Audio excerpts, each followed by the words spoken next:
Ta sljedeća bi stvarno trebala biti na Camp Nou kako trenutno stvari stoje. Stadion bi trebao biti gotov. Inače, kod Barcelone se dugo povlačila i ta trakavica oko registracije Danija Olma. Na kraju je to uspješno riješeno, međutim, mnogi su se pobunili protiv takve odluke. Danas je na kraju krajeva i Laporte imao presicu po tom pitanju. Da, bio je malo zanimljiv.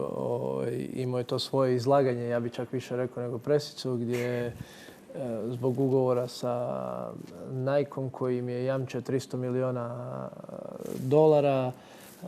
pa je to malo nešto zastalo, pa su ipak uspjeli to ostvariti, pa su prodali i ta VIP prava dugogodišnja, što Real Madrid zapravo radi već dugi niz godina i tako si pumpaju bilancu. Malo knjigovodstvo, vidi se da je supruga u tome Da, te dobro informirala. sjajna. Ali meni je najzanimljivije zapravo iz svega toga bilo što je Laporte najavio da projekt Superlige ide dalje i